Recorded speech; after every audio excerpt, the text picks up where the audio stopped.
Hello friends, welcome to Velraj and crime diaries. நம்ம இந்தியாவில் இருக்கிற உத்தரகாண்டில் நைனிட்டாலுங்கிற மாதிரி ஒரு டிஸ்ட்ரிக்ட் இருக்குது.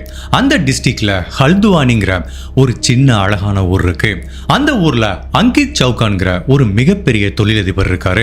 இவரோட பிரதான தொழில் என்னென்னா ஒரு கார் டீலர்ஷிப், நிறைய ஷோரூம் வச்சு ரன் பண்ணிட்டு இருக்காரு, ரெஸ்டாரண்ட் வச்சு ரன் பண்ணிட்டு இருக்காரு, நிறைய மொபைல் மெக்கானிக் ஷாப் வச்சு ரன் பண்ணிட்டு இருக்காரு. ஹல்துவானிங்கிற அந்த ஊர்லேயே கவனிக்கத்தக்க ஒரு மிகப்பெரிய தொழிலதிபரா இந்த அங்கித் சௌகான்கிற 30 வயசு மதிக்கத்தக்க ஒரு நபர் இருந்துட்டு வராரு. ஜூலை மாதம் 14ஆம் தேதி 2020ஆம் வருஷம் சாயங்காலம் 4 மணிக்கு தன்னோட ஷாப்ல இருந்து காரை எடுத்துட்டு போறாரு. அப்படி போனவர் திரும்ப ஷாப்புக்கும் வரல, வீட்டுக்கும் வரல. நெடுநேரம் ஆகியும் வெளியில போன இந்த அங்கித் சௌகான் வீட்டுக்கு வரலன்னு அவங்க அம்மாவுக்கு ஒரு சின்ன பதட்டம் ஏற்படுது. இந்த அங்கித்ங்கிற நபருக்கு அப்பா கிடையாது, அம்மாவும் சகோதரி மட்டும்தான் இருக்காங்க. ஸோ இவரோட அம்மாவுக்கும் சகோதரிக்கும் ஒரு பதட்டம் வந்து அவரை கான்டாக்ட் பண்ண முயற்சி பண்றாங்க. அவரோட போன் சுவிட்ச் ஆஃப்ல இருக்கு. இது ரொம்ப வித்தியாசமா இருக்கு. இவர் ஒரு பிசினஸ் மேன், அடிக்கடி பிசினஸ்க்காக வெளியூருக்கு நிறைய டிராவல் பண்ணுவாரு. பட் எங்க டிராவல் பண்ணாலும் அவரோட போன் எப்பவுமே ஆன்ல இருக்கும். அதுவும் சாயங்காலம் வெளியில கிளம்பி போன தன்னோட பையனோட போனு இப்படி ஆஃப் ஆயிருக்கிறது அவங்க அம்மாவுக்கு ஒரு மிகப்பெரிய பதட்டத்தை உண்டு பண்ணுது. உடனே அவங்களுக்கு தெரிஞ்ச நபர்கள், ஃப்ரெண்ட்ஸ் எல்லார் மூலமும் தேடி பார்க்குறாங்க. பட் எங்கேயுமே இந்த அங்கித் சௌகான் அவங்களால கண்டுபிடிக்க முடியல. இப்படியே சில நேரம் போனதுக்கு அப்புறம் அவங்க அம்மாவுக்கு ஒரு பதட்டம் வந்து சாயங்காலம் அரௌண்ட் 9 மணிக்கு பக்கத்தில் இருக்க போலீஸ் ஸ்டேஷன்ல தன்னோட பையன் மிஸ் ஆயிட்டான ஒரு கம்ப்ளைண்ட் பதிவு பண்றாங்க. அன்னைக்கு இரவு ஃபுல்லா, ஜூலை மாதம் 14ஆம் தேதி நடு இரவு ஃபுல்லா போலீஸ் அங்கித் சௌகான்கிற இந்த நபரை தேட ஆரம்பிக்கிறாங்க. பட் அன்பார்ச்சுனேட்டா ஒரு சின்ன க்ளூ கூட போலீஸு கிடைக்கல. இந்த டயத்துல ஜூலை மாதம் 15ஆம் தேதி இந்த அங்கித் சௌகானோட வீடு எங்க இருக்கோ அங்கிருந்து சில மைல் தொலைவில் தீன்பானி அப்படிங்கிற மாதிரி ஒரு ரயில்வே ஸ்டேஷன் இருக்கு. அந்த ரயில்வே ஸ்டேஷனுக்கு பக்கத்துல ஒரு ரயில்வே கிராசிங் இருக்கு. அதுக்கு பக்கத்துல ஒரு ஸ்ட்ரீட் இருக்கு. அந்த ஸ்ட்ரீட்ல முந்தின நாள்ல இருந்து ப்ளூ கலர்ல ஒரு வோல்க்ஸ்வேகன் கார் நின்றுட்டு இருக்கிறத பாக்குறாங்க. ஜெனரலா அந்த ரோடு பாத்தீங்கன்னா மக்கள் பிஸியா போற இடம். அந்த இடத்துல யாருமே பார்க் பண்ண மாட்டாங்க. பட் நேத்துல இருந்து ஒரு கார் அங்க நிக்கிறத பார்த்து அந்த ஏரியா மக்களுக்கு ஒரு சின்ன சந்தேகம் வருது. உடனே அந்த காருக்கு பக்கத்துல போய் பாக்குறாங்க. அந்த கார் வந்து லாக் செய்யப்பட்டிருக்கு. கார் வந்து இன்ஜின் ஆன்ல இருக்கு. பட் பாத்தீங்கன்னா அந்த கார்ல 4 பக்கம் விண்டோவும் ஜில்லுன்னு இருக்கு. தட் மீன்ஸ் அந்த காருக்குள்ள நேத்துல இருந்து ஏசி ஓடிட்டே இருக்கிறது தெரியுது. இப்ப சில பொதுமக்கள் அந்த கண்ணாடி கதவை தொடச்சிட்டு உள்ள பார்க்கும்போது அந்த காருக்குள்ள ஒரு நபர் தூங்கிட்டு இருக்காரா இல்ல மயக்கமான நிலைமையில இருக்காராங்கிறது தெரியல. இப்ப இந்த மக்கள் என்ன பண்றாங்க, அந்த காரோட அந்த கண்ணாடி கதவை இப்படி தட்டுறாங்க, அட்லீஸ்ட் அவர் எந்திரிப்பாரான்னு. பட் அப்பவும் ரெஸ்பான்ஸ் இல்ல. சில பீப்புள் என்ன பண்றாங்க, அந்த காரை அப்படியே ஆட்டி பார்க்கறாங்க. அப்பவும் அந்த நபர்கிட்ட இருந்து எந்த ரெஸ்பான்ஸும் இல்ல. இதை பார்த்தவொடனே அந்த பொதுமக்கள் கொஞ்சம் அதிர்ச்சியாகி பக்கத்தில் இருக்க போலீஸ் ஸ்டேஷனுக்கு, சார் இந்த மாதிரி ஒரு கார் நிக்குது, உள்ள ஒரு நபர் மயங்கிய நிலையில இருக்காரு, மேபி உயிருக்கு போராடிட்டு இருக்கலாம், அவரை வந்து காப்பாத்துங்கன்னு சொல்லும்போது உடனே போலீஸ் ஆபீசர் வர்றாங்க. போலீஸ் ஆபீசரும் தட்டி பார்க்கறாங்க. உள்ள இருந்து யாருமே கதவை திறக்கல. அப்ப பக்கத்துல இருக்க ஒரு மெக்கானிக்கை வர சொல்லி அந்த கார் கதவை உடைச்சு பார்க்கும்போது அந்த நபர் மயங்கிய நிலையில இருக்காரு. பட் அந்த நபரை தொட்டு பார்க்கும்போது அவர் உடம்பு அவ்வளவு குளிர்ந்த நிலையில இருக்கு. பிகாஸ் 24 ஹவர்ஸா அந்த காருக்குள்ள ஏசி ஓடிட்டே இருந்து தெரியுது. உண்மையிலே இவர் மயங்கி இருக்காரா இல்ல இறந்து போயிட்டாரா இல்ல அந்த ஏசில இருந்து ஏதாவது விஷவாயு இவரை தாக்கிருச்சா இல்ல வேற ஏதாவது ஒரு விஷ ஜந்துக்கள் இவரை கடிச்சிருச்சா இல்ல குடிச்சிட்டு மயங்கி கிடக்காரா, உயிரோட இருக்காரா இல்லையாங்கிற பலவித கொஸ்டின் போலீஸுக்கு வரும்போது உடனே அவர் பக்கத்தில் இருக்க மருத்துவமனையில் சேர்க்கும் போதே டாக்டர் சொல்லிட்டாங்க, சார் இவர் இறந்து போய் பல மணி நேரம் இருக்கலான்னு. இப்போ உடனே அந்த உடலை பிரேத பரிசோதனைக்கு அனுப்பி வைக்கிறாங்க. இப்போ இந்த நபர் எப்படி இறந்து போனாருன்னு போலீஸுக்கு ஒரு க்ளூ கூட கிடைக்கல. பிகாஸ் அந்த நபரோட உடம்புல வெளிப்புறமா எந்த காயமும் இல்லை. ஸோ ஒன்று அவர் ஏதாவது விஷ மருந்து குடிச்சு தற்கொலை பண்ணியிருக்கலாம், இல்லை ஏதாவது ட்ரிங்க் சாப்பிட்டு காருக்குள்ள மாட்டிக்கிட்டு மூச்சு திணறி இறந்துருக்கலாங்கிற மாதிரி பல சினாரியோ போலீஸ் திங்க் பண்ணி அந்த உடலை பிரேத பரிசோதனைக்காக அனுப்பி வைக்கிறாங்க. இந்த டயத்துல அந்த தீன்பானி ரயில்வே ஸ்டேஷனுக்கு பக்கத்தில் இருக்க போலீஸ் ஆஃபீஸர் அந்த ஏரியாவில் இருக்கிற எல்லா போலீஸ் ஸ்டேஷனும் கான்டாக்ட் பண்றாங்க. இந்த மாதிரி ஒரு கார் இருந்தது, ஒரு நபர் இறந்து போயிருக்காரு, இன்கேஸ் உங்க பக்கத்து ஸ்டேஷன்ல யாராவது ஏதாவது மிஸ்ஸிங் கம்ப்ளைண்ட் வந்திருக்கான்னு எனக்கு தகவல் சொல்லுங்கன்னு சொல்லும்போது அப்ப பக்கத்தில் இருக்க போலீஸ் ஸ்டேஷன்ல என்ன சொல்றாங்க, நேத்து அங்கித் சௌகான்ங்கிற ஒரு நபர் மிஸ் ஆயிட்டாருன்னு அவங்க குடும்ப உறவுகள் கம்ப்ளைண்ட் பதிவு பண்ணிருக்காங்கன்னு சொல்றாங்க. சரி, ஓகே, அந்த அங்கித் சௌகான்ங்கிற குடும்ப உறவுகளை அரசு மருத்துவமனையில் இருக்கிற பிணவரைக்கு வர சொல்லுங்கன்னு சொல்லிட்டு இந்த போலீஸ் டிபார்ட்மெண்ட்ல சொல்றாங்க. இவங்க அம்மாவும் சகோதரியும் பதறி அடிச்சிட்டு அந்த பிணவரைக்கு வந்து பார்க்குறாங்க. பட் சந்தேகமே கிடையாது, அந்த பிணவரையில் கண்டுபிடிக்கப்பட்ட சடலம் விஷயம் நேத்து காணாம போன அங்கித் சௌகான்கிற தெரிய வருது. அம்மாவும் அந்த அங்கித்தோட சகோதரியும் கதறி அழுக ஆரம்பிக்கிறாங்க. இதுக்கப்புறம் இந்த அங்கித் சௌகானோட பிரேத பரிசோதனை முடிச்சதுக்கு அப்புறம் அந்த உடல் அவங்க அம்மா கிட்டையும் சகோதரி கிட்டையும் கொடுத்து இறுதி மரியாதை பண்ண சொல்றாங்க. இப்போ போலீஸை பொறுத்த வரைக்கும் இந்த அங்கித் சௌகானோட பிரேத பரிசோதனை அறிக்கை வந்தாதான் அவரோட மரணம் எப்படி நிகழ்ந்திருக்குன்னு தெரியும். அந்த மரணத்துக்கு யாரு காரணமா இருக்காங்க அப்படிங்கிறதும் தெரிய வரும். ஸோ ஒட்டுமொத்தத்தில் சொல்ல போனா அது ஒரு கொலையா தற்கொலையா இல்லை ஆக்சிடென்டானே பிரேத பரிசோதனை அறிக்கை வந்த பிறகுதான் தெரியும். ஸோ போலீஸும் ஒரு 24 hours வெயிட் பண்ணதுக்கு அப்புறம் ஃபைனலா பிரேத பரிசோதனை அறிக்கை வருது. பட் அந்த பிரேத பரிசோதனை அறிக்கையில சொல்லப்பட்ட விஷயம் ஒட்டுமொத்த போலீஸ் டிபார்ட்மெண்ட்டை மட்டுமல்ல, அங்கித் சௌகானோட குடும்ப உறவுகள் கிட்டேயே ஒரு மிகப்பெரிய அதிர்ச்சியை உண்டு பண்ணுது. உத்தரகாண்ட்ல இருக்கிற, அதுவும் இந்த ஹல்துவானில இருக்கிற போலீஸ் டிபார்ட்மெண்ட் அவங்க எக்ஸ்பீரியன்ஸ்ல எவ்வளவோ வழக்கை ஹேண்டில் பண்ணிருப்பாங்க, எவ்வளவோ கொலை வழக்கை ஹேண்டில் பண்ணிருப்பாங்க. பட் இந்த மாதிரி ஒரு பிரேத பரிசோதனை அறிக்கையை அவங்க உத்தரகாண்ட்ல எந்த ஸ்டேட்லையும் பார்த்ததே இல்லைங்கிறதா சொல்றாங்க. ஸோ போலீஸையே அப்படி அதிர்ச்சிக்குள்ளாக்குற மாதிரி இந்த அங்கித் சௌகானோட பிரேத பரிசோதனை அறிக்கையில என்ன இருந்தது, அவருக்கு உண்மையிலேயே அந்த காருக்குள்ள என்ன நிகழ்ந்ததுங்கிற பலவித குழப்பங்களும் திருப்பங்களும் நிறைஞ்ச இப்படியெல்லாம் கூடவா ஒரு கிரைமை பிளான் பண்ண முடியும்னு சொல்லிட்டு இந்த வழக்கு நம்மளை ரொம்பவே ஆச்சரியப்படுத்த போது. அப்படி அங்கித் சௌகானுக்கு என்ன நிகழ்ந்ததுங்கிறத நம்ம தெரிஞ்சுக்கிறதுக்கு முன்னாடி உங்க டைம் 2 seconds எனக்காக ஸ்பெண்ட் பண்ணி என்னோட வீடியோஸ் உங்களுக்கு பிடிச்சிருந்துச்சுன்னா லைக் பண்ணிட்டு கமெண்ட் பண்ணுங்க. இன் கேஸ் என்னோட சேனலை இது வரைக்கும் நீங்க சப்ஸ்கிரைப் பண்ணாம பார்த்தீங்கன்னா மறக்காம சப்ஸ்கிரைப் பண்ணி என்ன சப்போர்ட் பண்ணுங்க. மேலும் இந்த மாதிரி ஒரு கிரைம் ஸ்டோரி உங்களுக்கு தெரிஞ்சிச்சுன்னா அந்த கிரைம் பத்தியான தகவலை, அதுல இன்வால்வ் ஆன விக்டிமோ கில்லரோ எந்த ஊர்ல நடந்ததோ அப்படிங்கிற தகவலை என்னோட இன்ஸ்டாகிராமுக்கு டைரக்டா மெசேஜ் பண்ணுங்க. அந்த கேஸை நான் படிச்சு பார்த்து உங்களுக்காக பிரசன்ட் பண்றதுக்கு ட்ரை பண்றேன். ஹல்துவானியோட போலீஸ் டிபார்ட்மெண்ட் இந்த பிரேத பரிசோதனை அறிக்கையில என்ன கண்டுபிடிக்கிறாங்கன்னா, இந்த அங்கித் சௌகானோட மரணம் எப்படி நிகழ்ந்திருக்குன்னா, ஒரு பாம்பு கடிச்சு விஷத்தன்மை வாய்ந்த கோபுரா மாதிரி ஒரு பாம்பு கடிச்சுதான் அவரோட மரணம் நிகழ்ந்திருக்குங்கிறத கண்டுபிடிக்கிறாங்க. ஓகே, ஒரு பாம்பு கடிச்சா ஒரு மனிதனோட மரணம் நிகழ்றது சாதாரண விஷயம் தான். ஸோ இது ஒரு ஆக்சிடென்டான டெத் அப்படின்னு நினைச்சா, நான் நிறைய கிரைம் கேஸ்ல சொல்லியிருக்கேன், பாம்பு கடிச்சு ஒரு மனுஷன் இறந்தா மட்டும் அதை ஒரு ஆக்சிடென்ட் நம்ம சொல்ல முடியாது. பிகாஸ் அந்த பாம்பு எங்க கடிக்குது, எப்படி கடிக்குது, எத்தனை தடவை கடிக்குது, எந்த மாதிரி கடிக்குது, எந்த இடத்துல வந்து கடிக்குது, அந்த பாம்பு இந்த ஏரியால இருக்கா அப்படிங்கிற பலவித கொஸ்டின் இருக்கு. ஒரு கொலையில எப்படி ஒரு பேட்டர்ன் இருக்குமோ, இப்போ ஒரு கிரைம் சீன்ல கண்டுபிடிச்ச ரத்த கரைகளுக்கு எப்படி ஒரு பேட்டர்ன் இருக்குமோ, ஒரு சீரியல் கில்லருக்கு எப்படி ஒரு பேட்டர்ன் இருக்குமோ, அதே மாதிரி பாம்பு கடிக்கும் ஒரு பேட்டர்ன் இருக்கு. அந்த பாம்பு கடிக்கிற பேட்டர்னை வச்சு இது விபத்தா இல்ல திட்டமிட்டு செய்யப்பட்ட கொலையாங்கிறத போலீஸால யூகிக்க முடியும். பட் இந்த அங்கித் சௌகானோட உடம்புல போலீஸ் வித்தியாசமா பார்க்குற விஷயம் என்ன அப்படின்னா, பாம்பு அவரை 2 இடத்துல கடிச்சிருக்கு. ஒரு காலில் ஒரு இடத்துல கடிச்சிருக்கு, பட் இன்னொரு காலையும் கிட்டத்தட்ட ஐடென்டிட்டிக்கலா அதே இடத்துல கடிச்சிருக்கு. அது எப்படிப்பா ஒரு பாம்பு ஒரு நபரை 2 காலையும் ஒரே இடத்துல கடிச்சிருக்கும்? ஒரு காலில் கொத்தும் போதே அவர் தப்பிக்க முயற்சி பண்ணிருக்கலாம், இல்ல ஓட முயற்சி பண்ணிருக்கலாம், இல்ல அந்த பாம்பை தாக்க முயற்சி பண்ணிருக்கலாம். அடுத்து இன்னொரு காலில் அதே இடத்துல கடிச்சிருக்குன்னு சொல்லும்போது கண்டிப்பா யாரோ ஒரு நபர் பாம்பை வச்சு திட்டமிட்டு இந்த அங்கித் சௌகானை கொலை பண்ணிருக்காங்கிறத போலீஸால யூகிக்க முடியுது. ஸோ கண்டிப்பா இது ஒரு விபத்து கிடையாது, ஒரு கொலை வழக்குன்னு பதிவு செஞ்சு இப்ப யாரு அங்கித் சௌகானை கொலை பண்ணிருக்க வாய்ப்பு இருக்குன்னு போலீஸ் தேட ஆரம்பிக்கிறாங்க. நம்ம இந்திய கேஸை பொறுத்த வரைக்கும் 99% போலீஸோட விசாரணை எங்க இருந்து ஆரம்பிக்கணும், செல்போன் ரெக்கார்ட்ல இருந்து ஆரம்பிக்கும். இந்த அங்கித் சௌகான் 14ஆம் தேதி சாயங்காலம் தன்னோட ஷாப்ல இருந்து கிளம்பி போயிருக்காரு, தனியா போயிருக்காரு. அதை நிறைய பேர் பார்த்திருக்காங்க. அப்போ அவர் கடைசியா யாரை பார்க்க போனாரு, கடைசியா யாரு கூட போன்ல பேசினாரு, இது தெரிஞ்சிச்சுன்னா இவரோட மரணத்துக்கு யாரு காரணம்ங்கிறது தெரிய வாய்ப்பு இருக்கு.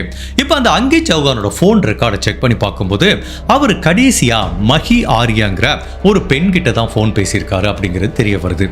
மஹி ஆரியா யாரா அந்த பொண்ணு அப்படின்னு போலீஸ்க்கு ஒரு டவுட் வந்து இந்த அங்கித் சௌகானோட அம்மா கிட்டையும் சகோதரி கிட்டையும் கேட்குறாங்க. அவங்க என்ன சொல்றாங்கன்னா, சார் நீங்க சொல்ற மாதிரி இந்த மஹி ஆரியாங்கிற பெண்ணு யாருன்னு எங்களுக்கு தெரியாது, அந்த பெண்ணுக்கும் என்னோட பையனுக்கும் என்ன தொடர்புன்னு எங்களுக்கு தெரியாதுங்கிறாங்க. சரி ஓகே, அந்த பொண்ணுக்கு ஃபோன் பண்ணி கேட்டுடலான்னு சொல்லிட்டு அந்த மஹி ஆரியாவுக்கு ஃபோன் பண்ணா அங்க அங்கதான் இன்னொரு ட்விஸ்ட் காத்துட்டு இருக்கு. அந்த பொண்ணோட போனும் சுவிட்ச் ஆஃப் செய்யப்பட்டிருக்கு. ஓகே, ஒரு நபர் கொலை செய்யப்பட்டிருக்காரு, கடைசியா ஒரு பொண்ணு கூட தொடர்புல இருந்திருக்காரு. இப்போ அந்த பொண்ணை ரீச் பண்ணும்போது அதுவும் சுவிட்ச் ஆஃப் செய்யப்பட்டிருக்குன்னா ஆட்டோமேட்டிக்கா அந்த மஹி ஆர்யாக்கும் இந்த அங்கித் சௌகானோட கொலைக்கும் ஒரு தொடர்பு இருக்குன்னு தெரியுது. சரி, மஹி ஆர்யாவை இப்போ ரீச் பண்ண முடியலன்னா அந்த பொண்ணோட போன் எடுத்துக்கிட்டாங்க. இந்த இன்சிடென்ட் நடந்தப்போ ஜூலை மாதம் 14ஆம் தேதி அந்த மஹி ஆர்யா கடைசியா யார் கூட பேசியிருக்காங்கன்னு அவங்க போன் ரெக்கார்டை எடுத்து செக் பண்ணி பார்க்கும்போது 2 விதமான நம்பர் கிட்ட அடிக்கடி பேசியிருக்காங்க. தீப் கான்பால் அப்படிங்கிற ஒரு நபர் கூடயும் ரமேஷ் நாத் அப்படிங்கிற இன்னொரு நபர் கூடயும் பேசிட்டு இருக்காங்க. சரி, ஓகே, இப்போ அந்த 2 நம்பரையும் நான் தொடர்பு கொள்ள முயற்சி செய்யலான்னு அந்த தீப் கான்பால்ங்கிற நபருக்கு போன் அடிக்கிறாங்க. அந்த போனும் சுவிட்ச் ஆஃப் செய்யப்பட்டிருக்கு. இப்போ போலீஸோட சந்தேகம் மேலும் வலுப்பட்டுட்டே போகுது. சரி, அந்த ரமேஷ் நாத்ங்கிற இன்னொரு நபருக்கு போன் பண்ணி பார்க்கலானா அங்கதான் போலீஸுக்கு ஒரு லக்கு காத்துட்டு இருக்கு. அந்த நபரோட போன் வந்து ஆக்டிவா இருக்கு. சரி, அதோட லொகேஷன் எங்க ஆக்டிவா இருக்குன்னு பார்த்தா ஹல்துவானிங்கிற அதே ஊர்ல தான் ஆக்டிவா இருக்கு. சரி, ஓகே, இப்போ அந்த நபரை போய் பிடிச்சா மேபி இந்த நபருக்கு என்ன நிகழ்ந்ததுன்னு தெரிய வரும்னு சொல்லிட்டு இப்போ அந்த ரமேஷ் நாத்ங்கிற நம்பரை பிடிச்சா மேபி இந்த அங்கித் சௌகானுக்கு என்ன நிகழ்ந்திருக்கலாம், அவருக்கும் மஹி ஆர்யாக்கும் என்ன தொடர்பு இருக்குங்கிற மாதிரி சந்தேகப்பட்டு அவரோட லொகேஷனை ட்ராக் பண்ணும்போது தான் இன்னொரு ட்விஸ்ட் போலீஸ் காத்துட்டு இருக்கு. போலீஸ் என்ன பண்றாங்க, இந்த அங்கித் சௌகான் யார் கூடலாம் ஃபோன் பேசினாருன்னு ஒரு ரெக்கார்ட் எடுத்தாங்க. பட் அவர் காணாம போனப்போ சாயங்காலம் தன்னோட ஷாப்ல இருந்து கிளம்புனதுக்கு அப்புறம் அவர் எங்கெல்லாம் டிராவல் பண்ணாருன்னு ஒரு லொகேஷன் ஹிஸ்டரி எடுக்கும்போது இவரோட ஷாப்ல இருந்து அதே ஹல்துவானிங்கிற ஊர்ல இருக்கிற கோராபடோங்கிற ஒரு ஏரியாவுக்கு போயிருக்காரு. ஸோ சாயங்காலம் 6 மணிக்கு கோராபடாக்கு போயிருக்காரு. 6 மணிலேருந்து 11 மணி வரைக்கும் அந்த கோராபடாங்கிற ஏரியால தான் இருந்திருக்காரு. அதுக்கப்புறம் அவரோட லொகேஷன் எங்க மூவ் ஆயிருக்குன்னா இந்த கோராபடால இருந்து புஜியாகாத் ஒரு ஏரியாவுக்கு மூவ் ஆயிருக்கு. புஜியாகாத்துங்கிறது என்னன்னா ஒரு மலைப்பகுதி, டூரிஸ்ட் அதிகமா வந்துட்டு போற பகுதி. இப்போ அந்த மலைப்பகுதிக்கு பக்கத்துல போயிட்டு அவரோட போன் சிறிது நேரம் ஆக்டிவா இருந்திருக்கு. பட் அதுக்கப்புறம் அந்த புஜியாகாத்துல இருந்தா இந்த ரயில்வே ஸ்டேஷனுக்கு டீன்பானிங்கிற ரயில்வே ஸ்டேஷனுக்கு பக்கத்துல வந்திருக்கு. அங்கதான் கடைசியில் அவரோட உடலை கண்டுபிடிச்சாங்க. ஸோ இதுதான் அவரோட லொகேஷன் ஹிஸ்டரி. பட் இதுல சந்தேகப்படும்படியா இருக்கிற அந்த ரமேஷ் நாத்ங்கிற நபரோட லொகேஷனை பார்க்கும்போது அவர் கோராபடாங்கிற லொகேஷன்ல தான் இருக்காருங்கிறது தெரிய வருது. ஸோ இது எல்லாத்தையும் லிங்க் பண்ணி பார்க்கும்போது கண்டிப்பா இதுல சந்தேகப்படுற மஹி ஆர்யாங்கிற அந்த பெண்மணிக்கும் இன்னும் அவங்க பேசிட்டு இருந்த தீப் தான்பால்ங்கிற இன்னொரு நபருக்கும் இப்ப கடைசியா போன் லொகேஷன் ஆக்டிவ் ஆன இந்த ரமேஷ் நாத்துக்கும் ஒரு தொடர்பு இருக்குன்னு சந்தேகப்பட்டு இப்ப அந்த ரமேஷ் நாத்துங்கிற நபரை போய் போலீஸ் பிடிச்சிடுறாங்க. அவரை பிடிச்சி போலீஸ் ஸ்டேஷனுக்கு விசாரணை கூட்டிட்டு வரும்போது பேசிக்கா போலீஸ் கேட்கிற கேள்வி என்ன, நீ உன் பேர் என்ன, நீ என்னப்பா பண்றன்னு கேட்பாங்க. நீ என்ன பண்றங்கிற ஒரு கொஸ்டினை கேட்கும்போது அந்த நபர் சொன்ன ஆன்சர் இந்த ஒட்டுமொத்த கேஸையுமே அப்படிங்கிறதுக்குள்ளே தீர்த்துருச்சு. அந்த நபர் என்ன சொல்றாருன்னா, சார் என்னோட பிரதான தொழிலே பாம்பு பிடிக்கிறது சார்ங்கிறாரு. அங்கேயே முடிஞ்சு போச்சு இந்த கேஸ். பிகாஸ் இவர் பாம்பு பிடிக்கிறவர் அப்படின்னா இந்த அங்கித் சௌகான் பாம்பு கடிச்சு தான் கொலை செய்யப்பட்டிருக்காரு. அவர் கடைசியாக ஒரு பொண்ணோட பேசியிருக்காரு, அந்த பொண்ணு இந்த பாம்பாட்டி கூட பேசியிருக்கு. ஸோ இது எல்லாத்தையும் லிங்க் பண்ண முடியுது. அப்போ இந்த ரமேஷ் நாத்ங்கிற நபரை விசாரிச்சா கண்டிப்பா இந்த கேஸ்ல என்ன நிகழ்ந்திருக்குன்னு தெரிய வரும்னு அவர் போலீஸ் ஸ்டேஷன் கூட்டிட்டு போயிட்டு ரொம்ப ஸ்ட்ரிக்டா விசாரிக்கிறாங்க. சிறிது நேர விசாரணைக்கு அப்புறம் அவர் உண்மை எல்லாத்தையும் ஒத்துக்கிறாரு. சார் நான் ஒத்துக்கிறேன் சார், நானு மஹி ஆர்யா அதுக்கப்புறம் தீப் கான்பால் இவங்க 3 பேர் மட்டுமல்ல சார், எங்க கூட்டாளியில இன்னொரு 2 பேர் இருக்காங்கிறாங்க. அந்த 2 பேரை பத்தி போலீஸுக்கு தெரியல. இது ரொம்ப புதுசான 2 கேரக்டராக்கு. உஷா ராணிங்கிற ஒரு பெண்மணியும் ராம் வதாருங்கிற அந்த உஷா ராணியோட கணவருக்கும் இதுல தொடர்பு இருக்கு அப்படிங்கிறாங்க. அந்த உஷா ராணி யாருன்னா மஹி ஆர்யா அப்படிங்கிற அந்த பெண்ணோட வீட்டில் வேலை செய்யற பெண்மணி, அவங்க கணவர், அவருக்கும் இதுக்கு தொடர்பு இருக்கு. நாங்க 5 பேரும் சேர்ந்து தான் சார் பிளான் பண்ணி இந்த அங்கித் சௌகானை கொலை பண்ணோம் அப்படிங்கிற சொல்றாங்க. இந்த கதை நம்மளுக்கு என்னமோ முடிஞ்சு போன மாதிரி தெரிஞ்சா கூட கொலை யாரு பண்ணாங்கன்னு தெரியுது. பட் அந்த கொலைக்கான காரணம் என்னங்கிறத இந்த நபர்ஸ் ஒன்னா சொல்ல சொல்ல ஒரு பெண்ணால இப்படியெல்லாம் திங்க் பண்ண முடியுமா, இப்படியெல்லாம் பிளான் பண்ண முடியுமான்னு உண்மையிலேயே போலீஸையே அவ்வளவு அதிர்ச்சிக்குள்ளாக்குச்சு.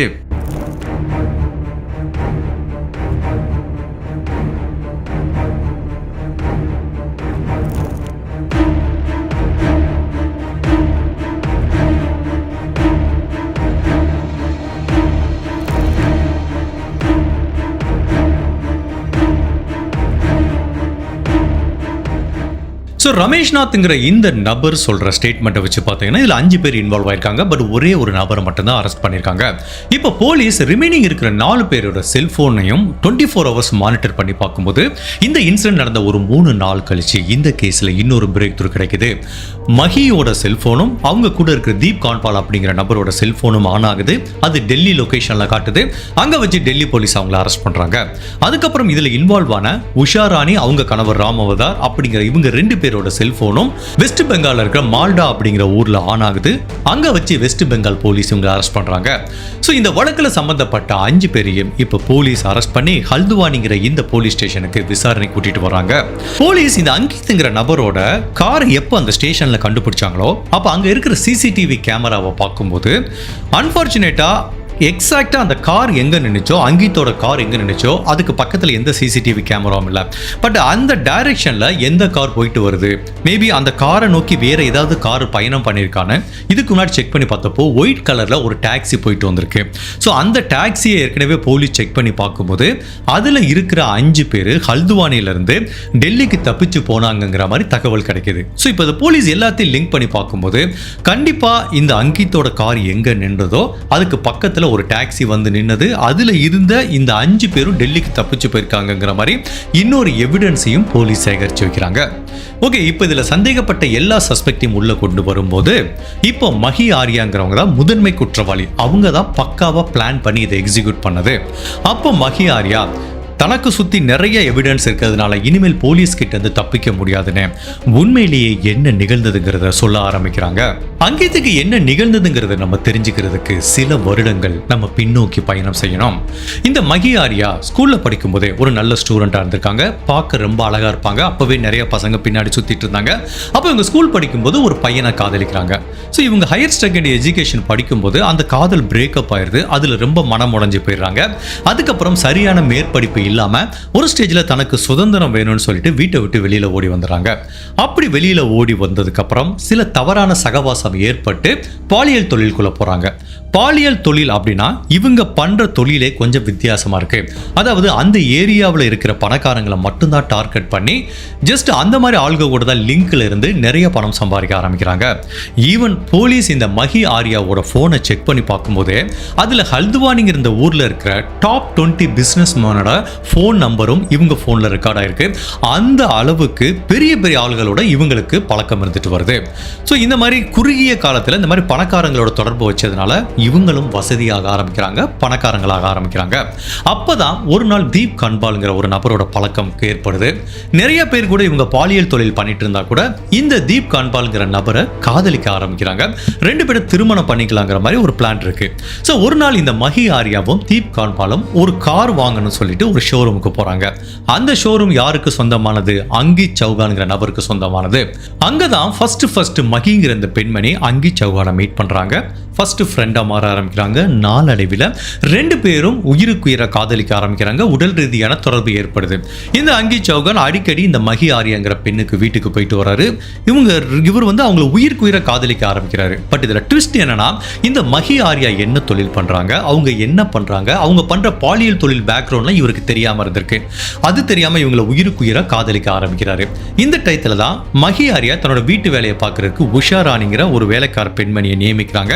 அந்த உஷா ராணியோட கணவரும் இவங்க வீட்டுக்கு அடிக்கடி ஒரு நட்பு முறையில் போயிட்டு வருவார். ஸோ உஷா ராணியும் இந்த மஹி ஆரியாவும் நல்ல ஃப்ரெண்ட் ஆகுறாங்க. அங்கித் சௌகானும் அடிக்கடி வீட்டுக்கு வரும்போது இவங்க எல்லாம் சேர்ந்து வீட்டுக்குள்ள ட்ரிங்க்ஸ் சாப்பிட்றது, பார்ட்டி பண்ணுறதுன்னு எல்லாம் அவ்வளோ ஹாப்பியாக இருந்திருக்காங்க. ஈவன் ஒரு ஸ்டேஜில் இந்த அங்கித் சௌகான் மஹி ஆரியாவை திருமணம் பண்ணுற ஸ்டேஜுக்கு வரும்போது தான் அவருக்கு உண்மையிலேயே தெரிய வருது மஹி ஆரியா என்ன மாதிரி பெண்மணி, அவங்க என்ன மாதிரி தொழில் பண்ணுறாங்கன்னு. அப்போ இவர் என்ன பண்ணியிருக்கணும், அவங்களை விட்டு விலகி போயிருக்கணும். பட் இந்த அங்கித் சௌகான் பண்ண தப்பு என்னன்னா, அப்போ கூட இவர் அந்த பெண்மணியை திருமணம் பண்ணிக்க முயற்சி பண்ணல, அவங்கள டாமினேட் பண்ண ஆரம்பிக்கிறாரு. ஓகே, உன்னை பார்க்க நிறைய விஐபி வர்றாங்களே, எல்லாத்தையும் கட் பண்ணு, இனிமேல் நீ என்ன தவிர யார் கூடயும் உடல் ரீதியான தொடர்பில் இருக்கக்கூடாதுன்னு இந்த மஹி ஆரியாவுக்கு ஒரு கடுமையான கட்டுப்பாடு விதிக்க ஆரம்பிக்கிறாரு. இனிமேல் இந்த வீட்டில் யாரும் குடிக்கவே கூடாதுங்கிற மாதிரி இன்னொரு கட்டுப்பாடும் விதிக்க ஆரம்பிக்கிறாரு. இப்போ மஹி ஆரியாவுக்கு வேற வழி இல்லை, அவங்களுக்கு குடிக்கணுங்கிற குடிப்பழக்கம் இருக்கிறதுனால இப்போ தான் வீட்டில் வேலை பார்க்குற அந்த உஷா ராணிங்கிற பெண்மணி வீட்டுக்கு போறாங்க. அவங்க வீடு ஒரு சின்ன சாதாரண ஒரு ஓட்டு வீடு. அந்த வீட்டுக்கு போய் அங்கே போய் குடிக்க ஆரம்பிக்கிறாங்க. இதை பற்றி அங்கித் சௌகான் தெரிய வருது. நான் உன்னை குடிக்க கூடாதுன்னு சொன்னேன், நீ போய் உன் வேலைக்காரி வீட்டில் குடிக்கிறியா, இரு உன் வேலைக்காரி இருக்கிற அந்த வீட்டு ஓனரை நான் கரெக்ட் பண்ணி அவங்களே வீட்டை காலி பண்ண வைக்கிறேன்னு சொல்லிட்டு அந்த வீட்டையும் காலி பண்ண வைக்கிறாரு.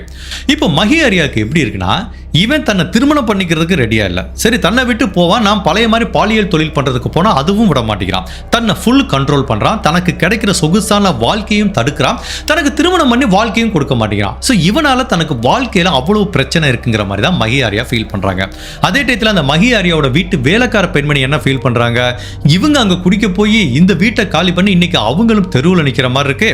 அப்போ மஹி ஆரியா கொஞ்சம் கருணை காட்டி அந்த வேலைக்கார பெண்மணியும் அவங்க கணவரையும் சிறிது காலம் தன்னோட வீட்டில் தங்க வச்சுக்கிறாங்க. ஸோ இப்போ மஹி ஆரியாக்கும் அவங்க வீட்டில் வேலை பார்க்குற அந்த வேலைக்கார பெண்மணிக்கும் அவங்க கணவருக்கும் இந்த அங்கித் சௌகான் மேல கடுமையான கோபம் இருக்கு.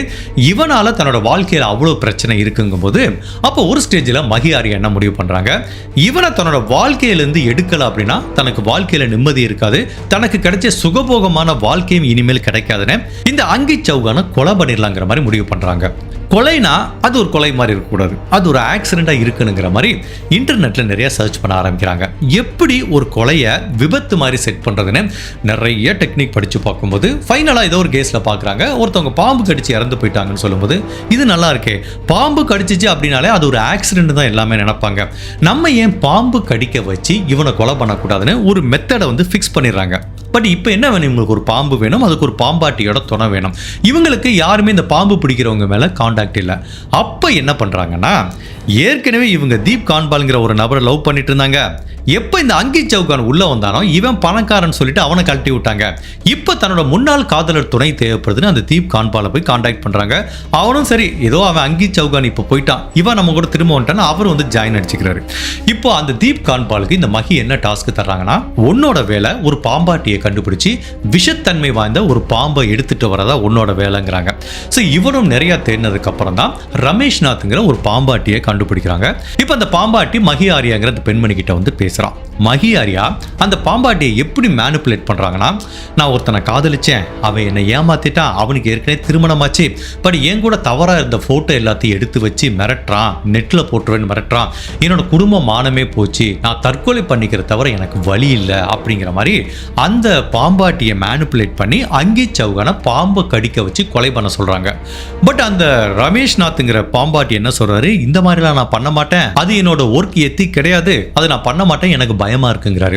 அப்போ இந்த மஹி ஆரியா அந்த பாம்பாட்டிக்கு ஒரு உந்துதல் கொடுக்குறாங்க, உனக்கு நிறைய பணம் தரன்னு ஆசை வார்த்தை காட்டுறாங்க, அதை மீறி நீ இதை பண்ணேன்னா நம்ம ரெண்டு பேரும் உடல் ரீதியான தொடர்புல இருக்கலாங்கிற மாதிரி ஒரு ஆசை வார்த்தையும் காமிக்கிறாங்க. ஒரு ஸ்டேஜில் ஒரு பாம்பு எப்படி ஒரு மகிடிக்கு மயங்குமோ அந்த மாதிரி இந்த ரமேஷ் நாத் இந்த மஹி ஆரியாங்கிற சொல்ற வார்த்தைக்கு எல்லாத்தையும் கேட்டு நம்பி ஒரு ஸ்டேஜில் நான் பாம்பை வச்சு கொலை பண்றேங்கிற மாதிரி முடிவு பண்ணிட்டாங்க. பட் அதுக்கு வந்து விஷத்தன்மை வாய்ந்த கோப்ரா மாதிரி ஒரு பாம்பு வேணும். அப்ப இந்த பாம்பாட்டி என்ன சொல்றா, நீ கொஞ்சம் வெயிட் பண்ணுங்க, அடிக்கடி ஏதோ ஒரு வீட்டுக்குள்ள பாம்பு வந்துருச்சு, ஏதோ ஒரு கடைக்குள்ள பாம்பு வந்துருச்சுன்னு எனக்கு கால் பண்ணுவாங்க, அப்படி நான் ஒரு பாம்பை பிடிச்சேன்னா உங்ககிட்ட தகவல் சொல்றேன், அதுக்கப்புறம் இந்த பிளானை எக்ஸிக்யூட் பண்ணலாங்கிற மாதிரி அவன் ஒரு ஐடியா சொல்றான். ஜூலை மாசம் 6ஆம் தேதி ரமேஷ் நாத்ங்கிற இந்த பாம்பாட்டிக்கு ஒரு ஃபோன் வருது. ஒரு பியூட்டி சலூன்ல இருந்து ஃபோன் பண்றாங்க, எங்க பியூட்டி சலூனுக்குள்ள ஒரு பாம்பு வந்துருச்சுன்னு. உடனே இந்த ரமேஷ் நாத் போயிட்டு அந்த பாம்பை பிடிச்சு பார்த்தா அது விஷத்தன்மை வந்து கோபுராங்கிற மாதிரி ஒரு பாம்பு, அது கடிச்சா மரணம் நிச்சயம்ங்கிற மாதிரி. இப்போ இந்த பாம்பை பிடிச்சவனே இவனுக்கு ஒரு ஞாபகம் வந்தது, மஹி சொன்னது. உடனே அந்த மஹிக்கு ஃபோன் பண்றான். மஹி சொல்றாங்க இந்த பிளானை உடனே எக்ஸிக்யூட் பண்ணலான்னு. ஸோ இவங்களோட ஐடியா என்ன அப்படின்னா, இந்த அங்கித் சௌகானை தன்னோட வீட்டுக்கு வர சொல்லி பார்ட்டி பண்ற மாதிரி வர சொல்லி அவனுக்கு நிறைய ட்ரிங்க்ஸ் கொடுத்து அவனை ஆல்மோஸ்ட் ஒரு சுயநினைவு இலக்க வச்சு பாம்பை வச்சு கடிக்க வச்சு கொலை பண்றதுங்கிற மாதிரி பிளான். ஸோ இந்த பாம்பை பிடிச்ச 2 நாள்ல ஜூலை மாசம் 8ஆம் தேதி அந்த அங்கித் சௌகானை வர சொல்றாங்க. அவங்கிட்ட என்ன சொல்றாங்கன்னா, எனக்கு இன்னைக்கு பிறந்த நாள், ஒரு பார்ட்டி வச்சிருக்கேன், என்னோட வீட்டுக்கு வான அவனை வர சொல்றாங்க. அவனும் வர்றான். ஸோ இவங்க மஹி ஆரியா அவனுக்கு நிறைய ட்ரிங்க்ஸ் ஊற்றி கொடுக்குறாங்க. பட் இந்த வீட்டுக்கு உள்ள ரூம்ல அந்த பாம்பாட்டி பாம்போட வெயிட் பண்ணிட்டு இருக்கான். இந்த வேலைக்கார பெண்மணி, அவங்க கணவர், அதுக்கப்புறம் அவங்களோட காதலர் தீப் கான்பால், இவங்க 4 பேரும் உள்ள வெயிட் பண்ணிட்டு இருக்காங்க. இவன் எப்ப மயக்கம் அடைவான், அதுக்கப்புறம் பாம்பை விட்டு கடிக்க உள்ளான்னு வெயிட் பண்ணி பார்க்கும்போது கொஞ்ச நேரம் ட்ரிங்க் சாப்பிட்டதுக்கு அப்புறம் இந்த அங்கித் சௌகான் என்ன சொல்றான், எனக்கு ஒரு முக்கியமான வேலை இருக்கு, நான் கிளம்பணுங்கிறான். இல்ல இன்னைக்கு ஒரு நாள் இங்க தங்கிட்டு போங்கிறாங்க.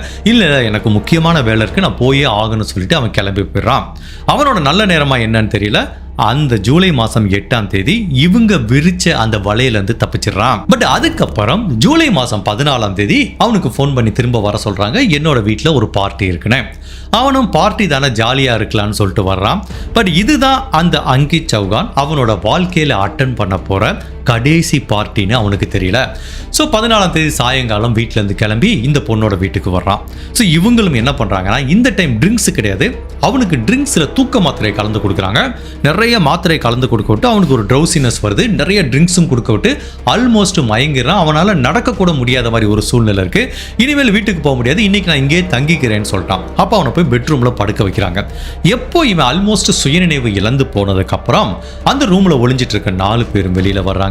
அந்த ரமேஷ்நாத்ங்கிற பாம்பாட்டி அவனோட பைக்குள்ள வச்சிருந்த அந்த கோபுராங்கிற பாம்பை எடுத்து இந்த அங்கித் சௌகானோட காலில் ஒரு பகுதியில் கடிக்க வைக்கிறான். ஒரு தடவை கடிச்சாலே போதும், இந்த விஷம் கண்டிப்பா மரணத்தை ஏற்படுத்தும். பட் இந்த மகிக்கு ஒரு சின்ன டவுட், ஒரு தடவை கடிச்சு இறந்து போலனா என்ன பண்றது, நீ ஒன்று பண்ண இன்னொரு காலில் கடிக்க வைன்னு சொல்லும்போது இந்த பாம்பாட்டியும் எடுத்து இன்னொரு காலில் கடிக்க வைக்கிறான். கிட்டத்தட்ட அதே இடத்துல பாம்பு கடிக்குது. ஸோ சிறிது நேரத்துக்குள்ளேயே இந்த அங்கித் சௌகான் இறந்து போனதுக்கு அப்புறம் இவங்க எல்லாமே என்ன பிளான் பண்றாங்கன்னா, இவனோட காரை இவங்க வீட்டில இருந்து புஜியா காத்துங்கிற ஒரு மலைப்பகுதி இருக்கு, அங்கிருந்து தள்ளி விட்டுலாங்கிற மாதிரி பிளான் பண்றாங்க. ஸோ இந்த மகியோட காதலர் தீப் கான்பால் தான் இந்த வோல்க்ஸ்வாகன் காருக்கு பின்னாடி, அதாவது இந்த அங்கித் சௌகானோட காருக்கு பின்னாடி அவனை படுக்க வச்சு பேசஞ்சர் சீட்டில் பின்னாடி படுக்க வச்சு அவர் காரை ஓட்டிட்டு வர்றாரு. பின்னாடி இவங்க எல்லாம் ஒரு ஒயிட் கலரில் ஒரு டாக்ஸி வாடகைக்கு எடுத்து மீதம் இருக்கிற பீப்புளெலாம் வர்றாங்க. ஸோ இவங்களோட பிளான் என்னன்னா, இந்த அங்கித் சௌகானோட காரை மலை உச்சிலும் தள்ளி விட்டு எல்லாருமே டெல்லிக்கு எஸ்கேப் ஆகிற மாதிரி. ஸோ இவங்க புஜியா காத்துங்கிற அந்த மலைப்பகுதிக்கு ஏறி அங்கே தள்ளி விடலான்னு பார்த்தா அங்கே அன்னைக்கு பார்த்து நிறைய டூரிஸ்ட் இருக்கிறதுனால அங்கே எக்ஸிக்யூட் பண்ண முடியல. சரி எங்கே போகலான்னு அப்படியே அவர் காரை ஓட்டிட்டு வரும்போது அந்த டீன் பானிங்கிற ரயில்வே ஸ்டேஷனுக்கு பக்கத்தில் ஒரு டெசர்டரான ரோடு இருக்குது. அப்போ மகி என்ன சொல்கிறாங்க, வண்டியை இங்கேயே நிப்பாட்டிரு, ஏசி ஆன்ல இருக்கணும், வண்டியும் ஆன்ல இருக்கணும், எல்லா கதவும் லாக் பண்ணிருக்கணும், டோரையும் நீ வெளிப்புறமா லாக் பண்ணிருன்னு சொல்லி இந்த தன்னோட காதலர் தீப் கான்பாலுக்கு ஒரு இன்ஸ்ட்ரக்ஷன் கொடுக்குறாங்க. அவனும் அதை பண்றான். அதுக்கப்புறம் எல்லாருமே கார்ல ஏறி டெல்லிக்கு எஸ்கேப் ஆயிடுறாங்க. இந்த மகி ஆரியா எல்லாத்துக்கும் என்ன இன்ஸ்ட்ரக்ஷன் கொடுக்குறாங்கன்னா, இப்போ எல்லாருமே அவங்க ஃபோனை சுவிட்ச் ஆஃப் பண்ணணும். நம்ம பிளான் என்னன்னா, ஃபர்ஸ்ட் டெல்லிக்கு போறோம், டெல்லியிலேருந்து வெஸ்ட் பெங்காலுக்கு போறோம், அங்கிருந்து எல்லாருமே நேபாளுக்கு தப்பிச்சு போயிடலாங்கிற மாதிரி ஒரு பிளான் பண்ணியிருக்காங்க. ஸோ ஃபர்ஸ்ட் எல்லாருமே டெல்லிக்கு போறாங்க. இவங்க எல்லாருமே டெல்லியில் தங்கி இருக்கும்போது உஷாராணியும் அவங்க கணவரும் ஃபர்ஸ்ட் வெஸ்ட் பெங்காலுக்கு போறாங்க. ஏன்னா இந்த உஷாராணியோட சொந்த ஊரே வெஸ்ட் பெங்கால் இருக்க மால்டாங்கிற ஊர் தான். மால்டாக்கு போயிட்டு அங்கிருந்து நேபாளுக்கு தப்பிச்சு போறது ரொம்ப ஈஸி. ஸோ இவங்க ஃபர்ஸ்ட் மால்டாக்கு போயிட்டு எல்லாம் செட் பண்ணதுக்கு அப்புறம் இந்த மகி, அதுக்கப்புறம் அவங்க காதலர், அதுக்கப்புறம் இந்த பாம்பாட்டி எல்லாம் பின்தொடர்ந்து போற மாதிரி ஒரு பிளான். ஸோ இவங்க எல்லாருமே ரிமைனிங் 3 பீப்புளும் இங்கே டெல்லியில் தங்கிட்டு இருக்கும்போது இந்த ரமேஷ்நாத் என்ன நினைச்சான்னு தெரியல, ஒரு முக்கியமான வேலையா நான் ஹல்துவானிக்கு போயிட்டு திரும்ப வந்துடுறேன்னு சொல்லிட்டு இவன் ஹல்துவானிக்கு வந்திருக்கான். வந்த இடத்துல இந்த ரமேஷ் பண்ண பெரிய தப்பு என்னன்னா, அவனோட ஃபோனை ஆன் பண்ணியிருக்கான். அப்போ அவனோட ஃபோன் ஆக்டிவ் ஆகும்போது தான் அவனை ஃபர்ஸ்ட் பிடிக்கிறாங்க. அதுக்கப்புறம் தான் இந்த கொலையில் லிங்க் ஆன ஒவ்வொருத்தரையா போலீஸ் பிடிக்க ஆரம்பிக்கிறாங்க. அடுத்த 2 நாளையே டெல்லியில் அவங்க ஃபோனை ஆன் பண்ணுறாங்க, அந்த மகியும் தீப் கான்பாலையும் அரெஸ்ட் பண்ணுறாங்க. அப்புறம் வெஸ்ட் பெங்காலை வச்சு இவங்க எல்லாத்தையும் அரெஸ்ட் பண்ணுறாங்க. அங்கித் சௌகானோட கொலை வழக்கில் சம்பந்தப்பட்ட இந்த 5 பேரையும் அரெஸ்ட் பண்ணி இந்த வழக்கோட விசாரணை இன்னுமே நீதிமன்றத்தில் நடந்துட்டு இருக்கு. இந்த கேஸை பற்றி நான் என்ன ஃபீல் பண்ணுறேன்னா, ஈவன் நான் ஒரு போன வாரம் கூட இன்னொரு கேஸில் சொல்லியிருந்தேன், எப்படி ஒரு கொலையை நம்ம ஒரு இயற்கையான மரணம் மாதிரி செட் பண்ணணும்னு நினச்சா கூட கண்டிப்பாக கொலை பண்ணுற குற்றவாளிகள் அவங்களையும் அறியாமல் ஒரு தடயத்தை போலீஸ்க்கு விட்டுட்டு போவாங்க. அது என்ன மாதிரி கிரைமாக இருந்தாலும் சரி, பாம்பை வச்சு பண்ணாலும் சரி, இல்லை ஸ்லோ பாய்சன் கொடுத்து கொலை பண்ணாலும் சரி, கண்டிப்பாக எல்லாத்தையுமே கண்டுபிடிக்க முடியும். இப்போ இருக்கிற போலீஸோட திறமையினாலையும் இப்போ இருக்க டெக்னாலஜினாலையும் ஒரு இயற்கையான மரணத்தையும் திட்டமிட்டு செய்யப்பட்ட கொலையையும் அழகா வேறுபடுத்தி போலீஸால காட்ட முடியும். அதுவும் பாம்பு கடிக்கிறது நம்மளுக்கு வெளிப்புறமா ஒரு சாதாரண மனுஷனா இருந்து பார்க்கும்போது இயற்கையான மரணம் மாதிரி தெரிஞ்சா கூட, இந்த கேஸ்ல நான் ஏற்கனவே சொன்ன மாதிரி அந்த பாம்பு எங்க கடிச்சது, எப்படி கடிச்சது, என்ன மாதிரி பாம்பு அப்படிங்கிறத வச்சு அது உண்மையிலேயே இயற்கையாக நடந்ததா இல்லை திட்டமிட்டு செய்யப்பட்ட கொலையாங்கிறத ரொம்ப ரொம்ப ஈஸியாக கண்டுபிடிச்சிடலாம். அதுவும் இவங்க என்னமோ திறமையாக பண்ணுற மாதிரி பண்ணால் கூட, பாம்பு வச்சு கடிச்சு இவனோட மரணம் இயற்கையாக செட் பண்ணுற மாதிரி இருந்தால் கூட, இவங்க என்ன பண்ணியிருந்திருக்கலாம், அவனோட உடம்ப ஒரு டிரைவிங் சீட்டில் வச்சுட்டா, சரி ஏதோ கார் ஓட்டிட்டு வந்திருக்கான், எங்கேயோ இறங்கியிருக்கான், பாம்பு கடிச்சு அப்படியே இறந்து போயிட்டாங்கிற மாதிரி வச்சிருக்கலாம். இவங்க என்ன பண்ணியிருக்காங்க, மடத்தனமாக இந்த அங்கித் சௌகானோட உடலை காரோட பின்னாடி சீட்டில் வச்சுட்டு அந்த காரை நிப்பாட்டிட்டு போயிருக்காங்க. அவரோட மரணம் எப்படி வேணாலும் நிகழ்ந்திருக்கட்டுமே, அவர் எப்போ பேசஞ்சர் சீட்டில் அதுவும் பின்னாடி சீட்டில் இருந்தாரோ அப்போவே இந்த காரை இன்னொருத்தர் தான் ஓட்டிட்டு வந்தாருங்கிறது தெரியுது. அப்போவே திட்டமிட்டு செய்யப்பட்ட ஒரு கொலைன்னு தெரியுது. ஸோ இவங்க பாம்பை வச்சு அவ்வளோ திறமையாக கொலை பண்ணால் கூட இந்த வடிவேலு ஒரு படத்தில் வந்து பல விதமாக வேஷம் போட்டே வருவார். கடைசியில் கொண்டையை மறைக்க மறந்துடுவார். கொண்டையை மறைக்க மறந்துட்டேடா அப்படிங்கிற மாதிரி சொல்லுவாங்க. அதே மாதிரி தான் இவங்க என்னதான் பாம்பை வச்சு கிளவராக பிளான் பண்ணால் கூட அவரோட உடம்புல பின்னாடி சீட்டில் விட்டுட்டு போனாங்க பார்த்தீங்களா, அதுதான் இந்த கேஸில் ஒரு மிக முக்கியமான தடயமாக பார்க்கப்படுது. இந்த கேஸை பொறுத்த வரைக்கும் அங்கித் சௌகான் எந்த இடத்துல தப்பு பண்ணிட்டாரு நான் ஃபீல் பண்ணுறேன்னா, சரி அவர் இவங்க பார்க்க அழகாக இருக்காங்க, அழகில் மயங்கி காதலிச்சாரு, நல்ல பொண்ணு நினச்சி திருமணம் பண்ண முயற்சி பண்ணுறாரு. பட் எப்போ அவங்க ஒரு பாலியல் தொழில் பண்ணுறவங்க தவறான பெண்ணுன்னு அவர் தெரிய வந்தால் என்ன பண்ணியிருக்கணும், அந்த கான்டாக்டை அப்படியே கட் பண்ணியிருக்கணும். இது வரைக்கும் எவ்வளோ பணம் காசெல்லாம் இழந்துட்டோம், இனிமேல் நம்ம வாழ்க்கை நல்லா இருக்கட்டும், வேற யாரையும் கல்யாணம் பண்ணிக்கணும், அவர் வெளியில் வந்திருக்கணும். இல்லை இவர் என்ன பண்ணியிருக்கணும், அதுக்கு மேலே அந்த பொண்ணை பிடிச்சிருந்தா பழசெல்லாம் மறந்துட்டு அந்த பொண்ணை கல்யாணம் பண்ணியிருக்கணும். அதுவும் பண்ணலை. கல்யாணமும் பண்ண மாட்டேன், அந்த பொண்ணை விட்டும் போக மாட்டேன், அந்த பொண்ணோட வாழ்க்கையை நான் டிஸ்டர்ப் பண்ணுவேன், அந்த பொண்ணோட கழுத்தில் கையை வச்சுட்டு அவங்கள டைட்டாக இறுக பிடிச்சிக்கிட்டு அவங்கள 24 மணி நேரம் கட்டுப்படுத்திட்டே இருப்பேன் அப்படின்னா ஆப்வியஸ்லி அது ஒரு சாதாரண பொண்ணு கிடையாது. ஏற்கனவே ஒரு கிரிமினல் பொண்ணு, ஒரு 20 பிஸ்னஸ் அதிபரோட தொடர்பில் இருக்கா, அது எவ்வளோ பெரிய கிரிமினலாக இருக்கும். ஸோ அந்த பொண்ணுக்கிட்ட போயிட்டு இவர் இவ்வளோ தூரம் கண்ட்ரோல் பண்ண ட்ரை பண்ணால் ஆப்வியஸ்லி அந்த பொண்ணு கிரிமினலாக திங்க் பண்ணாமல் என்ன பண்ணும். ஸோ உண்மையிலே இவர் பண்ண பெரிய தப்பு, அந்த பொண்ணை பற்றி தெரிஞ்சவனையே விலகி வந்திருக்கணும். தேவையில்லாமல் அந்த மகி ஆரியாவை இவர் கட்டுப்படுத்த முயற்சி பண்ணதுனால தான் அந்த பொண்ணுக்கு இவ்வளோ கோபம் வந்து இது மரணம் வரைக்கும் போயிருக்குங்கிற மாதிரி எனக்கு தோணுது. ஸோ இந்த கேஸ் மட்டுமல்ல, நிறைய கேஸில் நான் பார்க்குற விஷயம் என்ன அப்படின்னா, எல்லாருமே ரொம்ப ஈஸியாக நினைக்கிறாங்க ஒரு கொலையை ஈஸியாக இயற்கையான மரணம் மாதிரி செட் பண்ணிடலான்னு. அது கண்டிப்பாக 99% பாசிபிளே கிடையாது. ரொம்ப ரொம்ப ஈஸியாக கண்டுபிடிச்சிருவாங்க. இந்த கேஸை பற்றி நீங்கள் என்ன நினைக்கிறீங்க? உங்களோட கருத்தை மறக்காமல் இந்த வீடியோவில் பதிவு பண்ணுங்கள். இந்த மாதிரி அனதர் கேஸில் உங்களை சந்திக்கிறேன். Till then stay safe, take care, by.